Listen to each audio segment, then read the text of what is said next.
Okay ma'am. Okay, जो हमारा जो बीटा डी फ्रुक्टोज है ये बिलोंग करता है कीटो हेक्सोसिस क्लास को, क्योंकि इसका जो फंक्शनल ग्रुप है वो कीटोन है और 6 कार्बन शुगर है, इसलिए इसको हेक्सोसिस बोलते हैं, कीटो हेक्सोसिस। ये कहाँ कहाँ प्रेजेंट होता है, इसका सोर्स क्या है, हनी, फ्रूट जूसेस और as a constituents of polysaccharides like inulin. Basically fructose inulin में प्रेजेंट होता है और इन्यूलिन फ्रूट्स में मिलता है। ओके, इसकी प्रॉपर्टीज क्या है, फ्रुक्टोज जो है क्रिस्टलाइन होता है और इसका जो टेस्ट होता है वो इंटेंस स्वीट होता है ना, it is slightly different than glucose. अगर आप देखेंगे फ्रूट शुगर जो आप लेते हैं वो उसका जो स्वीटनिंग टेस्ट है वो डिफरेंट रहता है एज कंपेयर टू ग्लूकोज। ये रिड्यूसिंग शुगर है तो पॉजिटिव फेलिंग और बेनेडिक्ट टेस्ट देता है। ये ओसाजोन भी बनाता है similar to that of glucose. इसके जो ओसाजोन क्रिस्टल्स होते हैं माइक्रोस्कोप में अगर आप देखें तो वो ग्लूकोज की तरह ही दिखते हैं।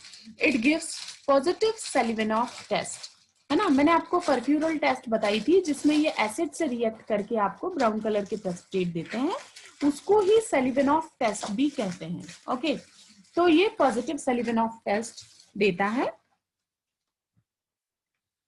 इसके यूजेस क्या है, बेसिकली जो डायबिटिक लोग होते हैं, ये आप लोग, ये बहुत अच्छा क्वेश्चन है कि जो मतलब एक क्वेश्चन इससे बनता है, जो लोग डायबिटिक्स हैं, मतलब डायबिटीज के शिकार हैं, ऐसे लोग कौन सा शुगर खा सकते हैं, है ना।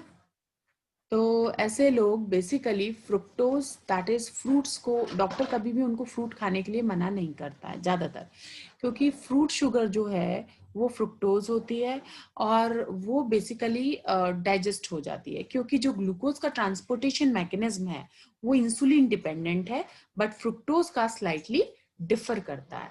तो ये बहुत ही अच्छा जनरल नॉलेज है, आपको पता होना चाहिए कि fructose basically it can be used as a food for diabetic patients. और इन्फेंट में जो फीडिंग फॉर्मूला जो आजकल रेडीमेड है, जो मदर फीड नहीं करा पाती हैं अपने बेबीज को, उनके लिए जो फीडिंग फॉर्मूला आते हैं ऐसे बेबीज के लिए, उसमें फ्रुक्टोज मेनली होता है।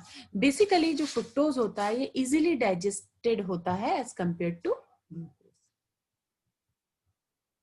ओके, डायबिटीज के बारे में थोड़ा सा यहाँ पर दे रखा है कि मैं आपको शॉर्ट में जस्ट बताती हूँ, क्योंकि आपको ये एज ए जनरल नॉलेज पता होना चाहिए, क्योंकि हर किसी के घर पे, नहीं तो नेबर में, नहीं तो हर तीसरे चौथे इंसान को आजकल डायबिटीज है ना, तो आपको पता होना चाहिए।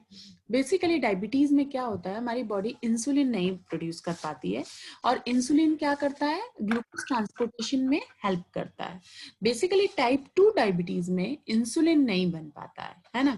तो ऐसे पेशेंट को अगर हम फ्रुक्टोज देते हैं तो उसको इंसुलिन की जरूरत नहीं पड़ती है ना, वो डायरेक्टली डाइजेस्ट हो जाता है विदाउट इंसुलिन। तो डायबिटिक जो पेशेंट है वो फ्रुक्टोज शुगर ले सकता है। चलिए, मैंने आपको मोनोसेकेराइड्स में कुछ मेनूज, ग्लूकोज और फ्रुक्टोज, गैलेक्टोज, इन सब के बारे में आपको थोड़ा सा जनरल इंफॉर्मेशन दिया, और डेक्सट्रोज, है ना। अब हम थोड़ा सा आ जाते हैं डाइसेकेराइड्स पे। बेसिकली डाइसेकेराइड्स क्या होते हैं, ये दो मोनोसेकेराइड यूनिट से मिलकर बने होते हैं। फॉर एग्जाम्पल आप ऐसे ही समझ जाएंगे, सुक्रोज, लैक्टोज एंड माल्टोज, है ना। Structurally, disaccharides are basically glycosides in which the alkoxy group is attached to the anomeric carbon of second sugar molecule, है ना। जैसे कि आप माल्टोज का एग्जांपल ले सकते हैं, यहाँ पर दो ग्लूकोज यूनिट आपस में लिंक्ड होती हैं अल्फा 1,4 ग्लाइकोसाइडिक लिंकेज से। अभी हम आगे स्लाइड्स में देखेंगे। देखिए, ग्लूकोज प्लस ग्लूकोज जब 1,4 ग्लाइकोसाइडिक लिंकेज बनाता है तो वो माल्टोज में कन्वर्ट हो जाता है। यहाँ पर 1 वाटर मॉलिक्यूल रिलीज हो जाता है। बेसिक रिएक्शन ये है। ग्लूकोज प्लस गैलेक्टोज कंबाइन होते हैं तो लैक्टोज बना लेते हैं, ग्लूकोज प्लस फ्रुक्टोज कंबाइन होते हैं तो सुक्रोज बना लेते हैं। ये आपका बेसिक स्ट्रक्चर है। अगर आप देखें, अल्फा डी ग्लूकोज जब आपस में पास में आते हैं तो इनका 1, देखिए कार्बन, आप बहुत इजी है बायोकेमिस्ट्री, आपको ग्लूकोज का अगर स्ट्रक्चर पता है तो आप जस्ट दो ग्लूकोज को एक साथ रख दीजिए, उसका जो फर्स्ट कार्बन है, फर्स्ट मॉलिक्यूल का फर्स्ट कार्बन का जो OH ग्रुप है वो फोर्थ कार्बन के OH group of neighbouring molecule से इंटरैक्ट करता है और यहाँ पर आप वाटर मॉलिक्यूल निकाल दीजिए, HOH निकाल दीजिए और क्या बन गया है, एक ऑक्सीजन से ये दो मॉलिक्यूल लिंक्ड हो जाते हैं और इसलिए इस लिंकेज को कहते हैं अल्फा 1,4 ग्लाइकोसाइडिक लिंकेज, क्योंकि ये दो ग्लूकोज यूनिट के बीच में बना है इसलिए इसको ग्लाइकोसाइडिक बॉन्ड बोलते हैं, या सैकेराइड के बीच में बना है। तो ये आपका बेसिकली माल्टोज का स्ट्रक्चर है। माल्टोज एक डाइसैकेराइड है और ये कैसे बनता है, ये ग्लूकोज के कॉम्बिनेशन से बनता है। ओके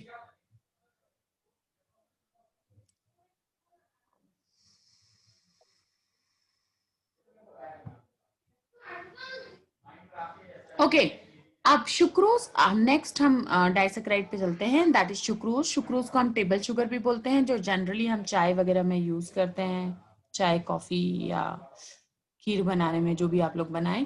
बेसिकली ये शुगर केन और शुगर बीट से मिलती है ना, बीट रूट से मिलती है और इसमें alpha D glucose beta D fructose से जुड़ा होता है। लिंकेज याद रखिएगा, कॉम्पिटिटिव एग्जाम्स में आपको हमेशा पूछ सकते हैं कि जैसे माल्टोज के बीच में कौन सा लिंकेज होता है या सुक्रोज की मोनोमेरिक यूनिट के बीच में कौन सा लिंकेज होता है। यहाँ पर बीटा 1,2 ग्लाइकोसाइडिक लिंकेज होता है। देखिए ये आपका ग्लूकोज का पायरेनोसाइड टाइप का स्ट्रक्चर बनाया है और ये फ्रुक्टोज का फ्यूरिनेस टाइप का स्ट्रक्चर बना हुआ है नीचे। फ्रुक्टोज का जो सेकेंड कार्बन का OH ग्रुप है वो ग्लूकोज के फर्स्ट कार्बन के OH ग्रुप से रिएक्ट करता है और बीटा, इसीलिए इस ग्रुप को बोलते हैं, देखिए इस बॉन्ड का नाम क्या है, alpha. Alpha for alpha D glucose, alpha 1,2 है ना, अल्फा बीटा 1,2 ग्लाइकोसाइडिक लिंकेज, क्योंकि आपका जो फ्रुक्टोज है वो बीटा फॉर्म में यहाँ पर प्रेजेंट है, इसलिए अल्फा बीटा 1,2 ग्लाइकोसाइडिक लिंकेज, या आप शॉर्ट में 1,2 ग्लाइकोसाइडिक लिंकेज भी याद रख सकते हैं। ओके सुक्रोज बेसिकली एक आपकी ऑर्डिनरी टेबल शुगर है, ये उसका एक आपका बोर्ड शेप्ड स्ट्रक्चर है। ये जो शुगर है ये एसिड हाइड्रोलिसिस, अगर आप इस शुगर का एसिड हाइड्रोलिसिस करेंगे तो आपको डी ग्लूकोज और डी फ्रुक्टोज फ्रीली मिल जाएंगे और ये जो शुगर है ये नॉन रिड्यूसिंग शुगर होती है। ठीक है, माल्टोज और लैक्टोज आपकी रिड्यूसिंग शुगर में आते हैं, लेकिन sucrose is a non reducing sugar. कारण क्या है, जस्ट अ सेकेंड। ओके आप क्वेश्चन पूछ सकते हैं, विजिट आप क्वेश्चन पूछ सकते हैं। हेलो विजिट, आपको कुछ क्वेश्चन पूछना है या किसी को कोई क्वेश्चन पूछना है? हेलो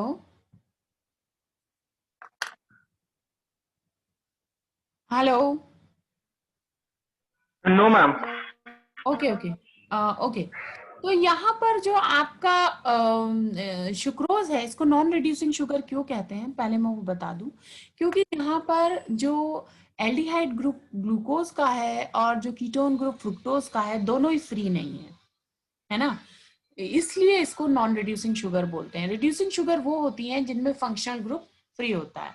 अब ये नॉन रिड्यूसिंग शुगर है इसलिए ये नेगेटिव फेलिंग टेस्ट और बेनेडिक्ट टेस्ट देता है और आपको फर्फ्यूरल टेस्ट भी नहीं देता है। ये इसकी आइडेंटिफिकेशन है। जो शुगर आपको ये टेस्ट ना दे वो आपकी बेसिकली नॉन रिड्यूसिंग शुगर को क्लास को बिलोंग करता है।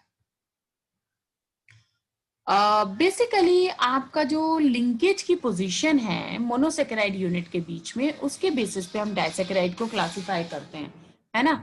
तो फॉर एग्जांपल आपका जो आपके नॉन रिड्यूसिंग शुगर में अभी मैंने आपको एग्जांपल बताया वो है आपका नॉन रिड्यूसिंग शुगर का एग्जांपल है सुक्रोज और रिड्यूसिंग शुगर के जो एग्जांपल है वो है माल्टोज एंड लैक्टोज। बेसिकली जो आपका सुक्रोज है वो मैंने आपको बता दिया उसके सोर्सेस क्या हैं, वो cane sugar, beet roots, juices, seeds, leaves, roots and honey में प्रेजेंट होता है। इसकी प्रॉपर्टीज क्या होती हैं, इसकी स्वीटनिंग पावर ग्लूकोज से ज्यादा है बट फ्रुक्टोज से कम है, मतलब फ्रुक्टोज इससे ज्यादा स्वीटर है ना। अगर आपसे कोई क्वेश्चन पूछेगा which one is more sweeter among all, तो आप क्या बताएंगे, फ्रुक्टोज। अगर आपको सुक्रोज, ग्लूकोज और फ्रुक्टोज ऑप्शन में दिए हैं तो फ्रुक्टोज सबसे ज्यादा मीठा होता है। और अगर आप सुक्रोज को 200 to 250 डिग्री सेंटीग्रेड पर हीट करते हैं तो सुक्रोज चेंज हो जाता है एमॉर्फस ब्राउन सब्सटेंस में, जिसको कैरामेल कहते हैं, है ना, जो कि एक डिकम्पोजिशन प्रोडक्ट होता है और जनरली एज ए फ्लेवरिंग और कलरिंग एजेंट की तरह यूज होता है। मुझे पता है जो लोग कुकिंग के शौकीन होंगे या जो लोगों खाने के शौकीन होंगे उनको पता होगा caramelisation of normal sugar. Generally लोग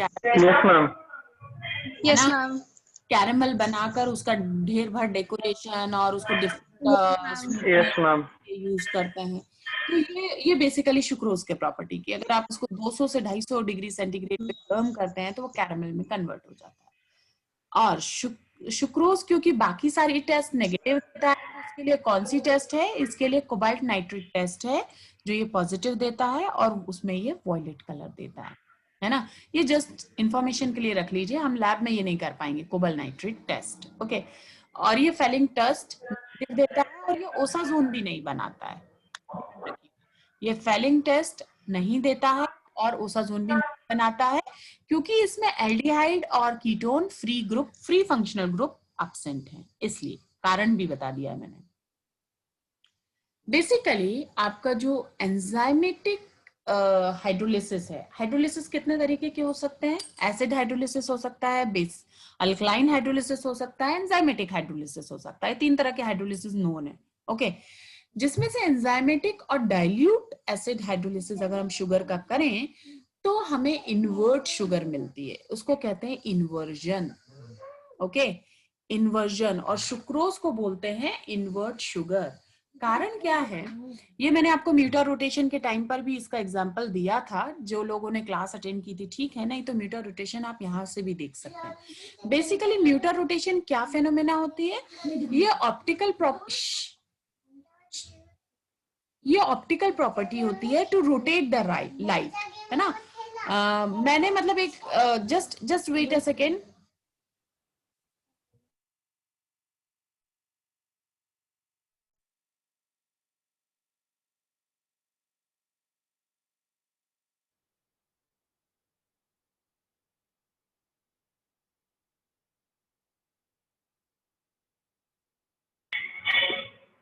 हेलो,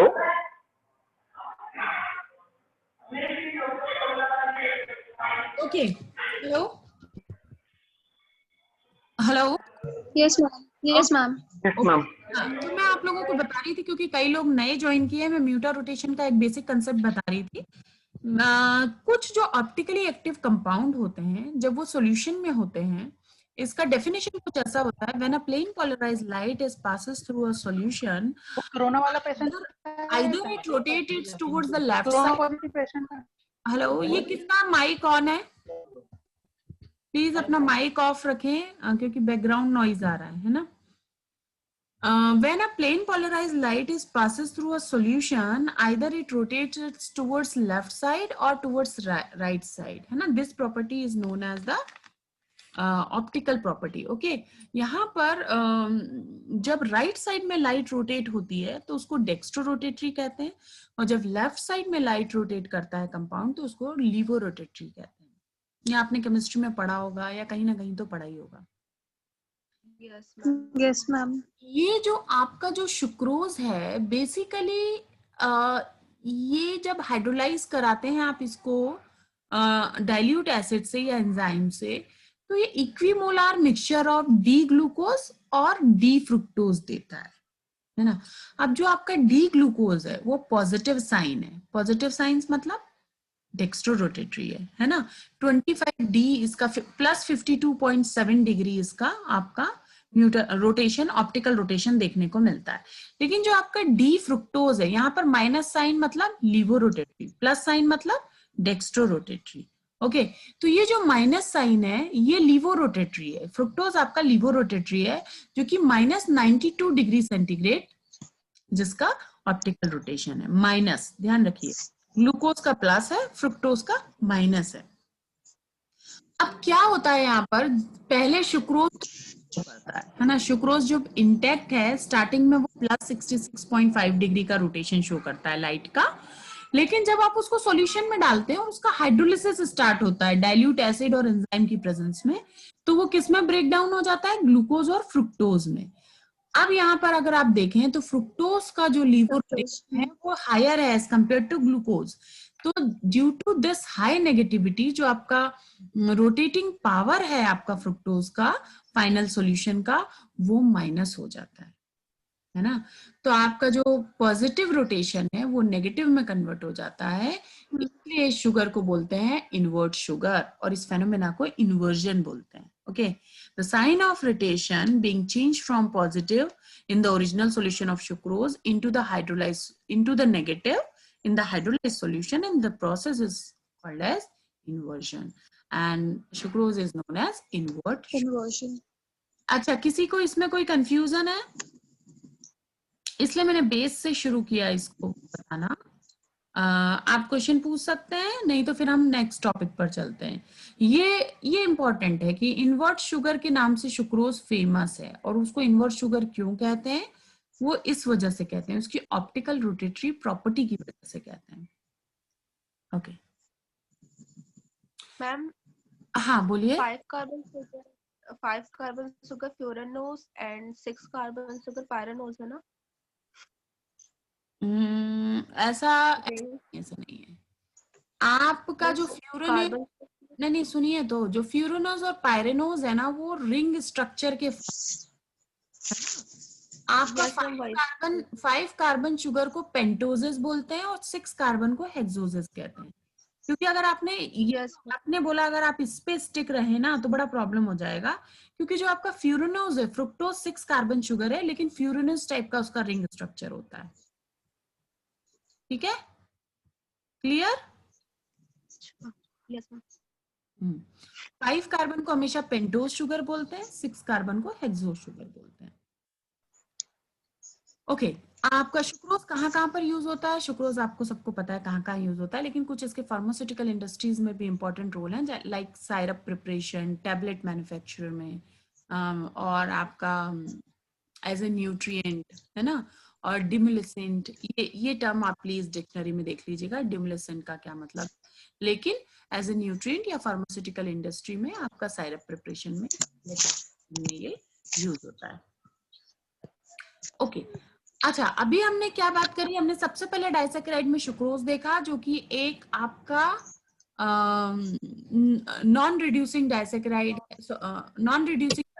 है, और जो आपका वो है क्या कहते हैं, इन्वर्ट शुगर है। अब हम रिड्यूसिंग डाइसैकेराइड की बात कर रहे हैं, जिसमें बेसिकली इंपॉर्टेंट है माल्टोज। इसके बारे में हम जानते हैं, इसलिए मैं क्विकली इसको इससे बेसिकली माल्टोज को माल्ट शुगर भी कहते हैं। ये यहाँ पर 2 ग्लूकोज यूनिट अल्फा-1,4 ग्लाइकोसाइडिक लिंकेज से लिंक्ड होती है। ओके, देखिए मैं ये जो अगर किसी को लैंग्वेज से प्रॉब्लम हो तो बता दीजिएगा, क्योंकि मुझे पता चला हाल ही में कि कुछ लोग हिंदी मीडियम से भी आए हुए हैं, है ना।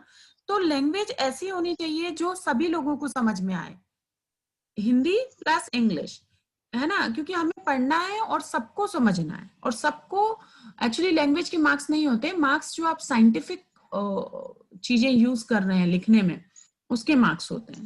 जिसे जो भी मतलब, अगर मान लो आप में से किसी को मेरा कोई सेंटेंस या कोई जो थ्योरी मैंने दी है नहीं समझ में आ रहा, तो आप बोल सकते हैं, मैं उसे रिपीट कर दूंगी। ओके, तो जो भी आपको प्रेफरेबल है, मिक्स्ड लैंग्वेज प्रेफरेबल है तो उसमें, लेकिन हाँ कंप्लीटली इंग्लिश में मैं बोल सकती हूँ, बट प्रॉब्लम ये है कि हो सकता है आधे लोगों को समझ में ना आए, है ना। तो मैं वो लैंग्वेज प्रेफर करूंगी जिसमें सभी लोगों को हर एक कंसेप्ट प्रॉपर तरीके से समझ में आए। ठीक है, माल्टोज में बेसिकली 2 ग्लूकोज यूनिट अल्फा-1,4 ग्लाइकोसाइड से लिंक्ड होती हैं, और यहाँ पर आपका बेसिकली अगर एक और ग्लूकोज जुड़ जाए तो उसको माल्टोट्रायोज कहते हैं, ये जस्ट याद रखिएगा। अगर और ग्लूकोज जुड़ता जाए इस माल्टोज में, जो 2 ग्लूकोज जुड़े में और ग्लूकोज जोड़ता जाए तो आपको मिल जाता है डेक्स्ट्रीन, या उसी को माल्टोडेक्स्ट्रीन्स भी कहते हैं। तो कल को अगर कोई आपको माल्टोज दे दे और डेक्स्ट्रीन दे दे तो आप ये कंफ्यूज मत होइएगा कि डेक्स्ट्रीन अलग है माल्टोज अलग है, जस्ट ये उसका आप ये कह सकते हैं पॉलीमेरिक वर्जन है, ज्यादा ग्लूकोज मॉलिक्यूल जुड़े हुए हैं।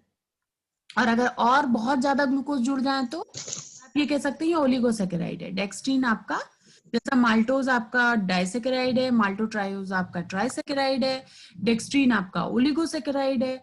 और इसी का अगर बहुत सारे ग्लूकोज जुड़ जाएं तो स्टार्च बन जाता है, जिसको आप कहते हैं पॉलीसेकेराइड। पॉलीसेकेराइड्स। और पॉलीसेकेराइड में भी इसको आप Yes, ma'am. होमोपॉलीसेकेराइड, है ना। पॉलीसेकेराइड भी दो तरह के होते हैं, होमोपॉलीसेकेराइड। हेट्रोपॉलीसेकेराइड्स एंड होमोपॉलीसेकेराइड्स। हाँ, होमो में फायदा ये है कि एक ही तरह की यूनिट आपस में जुड़ जुड़ के, सिंगल यूनिट आपस में जुड़ जुड़ के होमोटाइप बनाती है। हेट्रो में आपकी दो तरह की यूनिट्स होती है, जो अभी हम आगे देखेंगे क्लास में। ओके, हाँ। क्योंकि हम माल्टोज का एग्जांपल हम पहले देख चुके हैं, स्ट्रक्चर देख चुके हैं कि कैसे अल्फा 1,4 ग्लाइकोसाइडिक लिंकेज बनता है। वो बेटर पिक्चर था जो हमने पीछे देखा था, इसलिए आप उसे ध्यान रखिए। ये यहाँ पर था, ये है फॉर्मेशन ऑफ माल्टोज, है ना। दो ग्लूकोज आपस में जुड़े और आपका अल्फा 1,4 ग्लाइकोसाइडिक लिंकेज बनाया और माल्टोज बन गया। तो इसलिए हम माल्टोज का इतना ही पढ़ के आगे बढ़ते हैं। और माल्टोज बेसिकली हमारी बॉडी में बहुत सारा बनता है, जब हम, क्योंकि हम ढेर बार खाना स्टार्च के फॉर्म में ही खा रहे हैं, और हमारी बॉडी में स्पेसिफिकली एंजाइम होता है जो आपका अमाइलेज होता है, जो अमाइलोज और अमाइलोपेक्टिन है, स्टार्च पे वर्क करता है। उसके बाद जो टूट कर डाइसेकेराइड बचता है माल्टोज, तो हमारे इंटेस्टाइन में एक एंजाइम होता है माल्टेज, जो कि माल्टोज के अल्फा 1,4 ग्लाइकोसाइडिक लिंकेज पे एक्ट करता है और फ्री ग्लूकोज को रिलीज कराता है, जो कि ब्लड में अब्सॉर्ब होकर बॉडी के दूसरे ऑर्गन पर को एनर्जी सप्लाई करने का या डाइजेशन के लिए वहां पर मूव कर जाता है। ठीक है, मुझे लगता है ये सबको पता होगा। नेक्स्ट आपका है डाइसेकेराइड, जो इंपॉर्टेंट है लैक्टोज, जो कि मिल्क शुगर है। ठीक है, लैक्टोज एक प्रिंसिपल शुगर है जो मैमेलियन मिल्क में प्रेजेंट होती है और ये हायर प्लांट्स में नहीं मिलती है। इसमें बेसिकली गैलेक्टोज और ग्लूकोज होते हैं, जो बीटा 1,4, यहाँ पर ध्यान रखिए, बीटा 1,4 ग्लाइकोसाइडिक लिंकेज अटैच होता है। तो गैलेक्टोज और ग्लूकोज यहाँ पर बीटा 1,4 ग्लाइकोसाइडिक से लिंक्ड होते हैं। आप अल्फा इसको बिल्कुल मत समझिएगा। और यही डिफरेंस है आपका लैक्टोज के और आपके माल्टोज में। माल्टोज में अल्फा 1,4 होता है और ग्लूकोज रहता है, और लैक्टोज में गैलेक्टोज और ग्लूकोज रहता है और बीटा 1,4 ग्लाइकोसाइडिक लिंकेज होते हैं। अच्छा, अब हम आ जाते हैं, अभी हमने सारा लैक्टोज का आपको सोर्स पता चल गया है, उसका स्ट्रक्चर पता चल गया है। अब हम आ जाते हैं अपना पॉलीसेकेराइड। बेसिकली जो पॉलीसेकेराइड्स होते हैं, के फाइनल हाइड्रोलाइटिक प्रोडक्ट के बेसिस पे इनको पहचाना जाता है। ठीक है, हम इनको अभी, जैसे मैंने थोड़ी देर पहले ही आपको बताया, इनको दो क्लास में क्लासिफाई कर सकते हैं, होमोपॉलीसेकेराइड्स एंड हेट्रोपॉलीसेकेराइड्स। जो होमोपॉलीसेकेराइड्स होते हैं, अगर इनका हाइड्रोलिसिस करें तो ये सिमिलर सिंपल शुगर देते हैं। सिमिलर सिंपल शुगर का मतलब है only one type of monosaccharides, है ना। Those which yield pentoses sugar units on hydrolysis are called pentosans. Similarly, those polysaccharide which yields hexose monosaccharides are called hexosans, है ना। homosaccharides को भी pentosans और hexosans कहते हैं। दूसरे तरह के होते हैं आपके हेट्रोपोलीसेकेराइड, जो कि upon these heteropolysaccharides upon hydrolysis dissimilar sugar units. Example, they basically gives mixture of hexoses and pentoses, thus called pentohexosans, है ना। pentohexosan हेट्रोपोलीसेकेराइड्स के बहुत सारे एग्जाम्पल हैं, जैसे आप कॉन्ड्राइटिन सल्फेट, आपका क्या कहते हैं, स्टार्च, ग्लाइकोजन, इन्यूलिन, सेल्यूलोज। नहीं, ये सब होमोपॉलीसेकेराइड के। Hyaluronic acid is also example of ये सभी तो होमोपॉलीसेकेराइड्स एक में आते हैं। सेकेंड, आपने जो स्टार्च और सेलुलोज बोला वो होमोपॉलीसेकेराइड है। Homopoly ma'am, Yes, hyaluronic ma'am, acid hetero में तो हेमीसेल्यूलोज आएगा ना। Hyaluronic hemicellulose and pectins. Pectin is also an example of heteropolysaccharide. I also said that pectins also. हाँ, करेक्ट। और एक तरह के होते हैं डिराइव्ड का, ये तीन तरह के पॉलीसेकेराइड यहाँ पर डिस्क्राइब्ड है, homo, hetero and derived. Okay, derived कौन होते हैं, जो on hydrolysis of monosaccharide in addition to other component such as uronic acid, sulfate esters और amino sugar से मिलते हैं. मतलब यहाँ पर monosaccharide in combination with uronic acid, sulphate Easter और अमाइनो शुगर प्रेजेंट होते हैं. इनको डिराइव्ड कार्बोहाइड्रेट्स या इनको म्यूकोपॉलीसेकेराइड भी कहते हैं. और इनके जो अभी बीच में आप में से कोई हेपेरिन और कॉन्ड्राइटिन सल्फेट बोल रहे थे ना, वो थर्ड क्लास को बिलोंग करेंगे और या वो म्यूकोपॉलीसेकेराइड को बिलोंग करेंगे, जो बेसिकली आपका यूरोनिक, क्योंकि उसमें बेसिकली आप देखेंगे ग्लूक्यूरोनिक एसिड, गैलेक्टोरोनिक एसिड या आपका सल्फेटेड शुगर्स होती हैं, है ना, सल्फेटेड शुगर्स होती हैं. तो आप देखिएगा और ये ध्यान रखिएगा, म्यूकोपॉलीसेकेराइड जो क्लास है वो इंपॉर्टेंट है. अगर हम कुछ छोटा सा, क्योंकि कार्बोहाइड्रेट हमारा इंपॉर्टेंट टॉपिक है और उसमें हमें पॉलीसेकेराइड भी थोड़ा थोड़ा पढ़ना है, ऐसा नहीं है कि छोड़ सकते हैं, अभी आएगा वो लेटर स्लाइड्स में. यहाँ पर अगर हम फिजिकल कैरेक्टरिस्टिक्स की थोड़ी सी बात कर लें कार्बोहाइड्रेट्स की, बेसिकली टाइप ऑफ कार्बोहाइड्रेट्स की, तो कंडीशन की बात करें तो जो मोनोसेकेराइड्स होते हैं और most of the disaccharides they are white crystalline powders होते हैं विद शार्प मेल्टिंग पॉइंट्स. इनका टेस्ट जनरली सिंपल स्वीट होता है और लो मॉलिक्यूलर वेट शुगर्स होती हैं. सॉलिबिलिटी, मोनोसेकेराइड्स जनरली सॉल्युबल होते हैं कोल्ड वाटर में और हॉट अल्कोहल में. आपके लेकिन starch, pectin, mucilages and glycogen basically insoluble होते हैं या स्प्रैंगली सॉल्युबल होते हैं कोल्ड वाटर में, but they are more soluble in hot water and insoluble in alcohol. अभी अगर आप आयोडीन वाली टेस्ट करेंगे, आपका स्टार्च की आयोडीन टेस्ट अगर आप करेंगे लैब में, तो आप देखेंगे वो कोल्ड वाटर में बिल्कुल सॉल्युबल नहीं होता, उसको आपको हॉट वाटर में करना होता है. एक प्रैक्टिकल में ये भी लिख लीजिएगा, स्टार्च की आयोडीन टेस्ट या अमाइलोज. हम सलाइवरी अमाइलेज की जनरली टेस्ट लगाते हैं, उसमें हम हाँ प्रैक्टिकल करते हैं. किसी ने हो सकता है बीएससी में कर भी रखा हो, उसमें हम सलाइवा कलेक्ट करके स्टार्च से उसकी रिएक्शन कराते हैं और फिर आयोडीन टेस्ट करते हैं और ये पता करते हैं कि कितना स्टार्च डाइजेशन हुआ. ठीक है, तो ये एक टेस्ट आपको फर्स्ट सेमेस्टर में है, इसे भी आप लिख लीजिएगा. नेक्स्ट एक जो प्रॉपर्टी होती है, हमने इसकी बात भी की थी और बहुत लंबे समय से बात कर रहे हैं, ऑप्टिकल एक्टिविटी. बेसिकली जो आपके मोनोसेकेराइड्स होते हैं या वाटर सॉल्युबल ओलिगोसेकेराइड्स होते हैं, ये ऑप्टिकली एक्टिव कंपाउंड होते हैं और इनको इनके स्पेसिफिक रोटेशन की हेल्प से आइडेंटिफाई किया जा सकता है.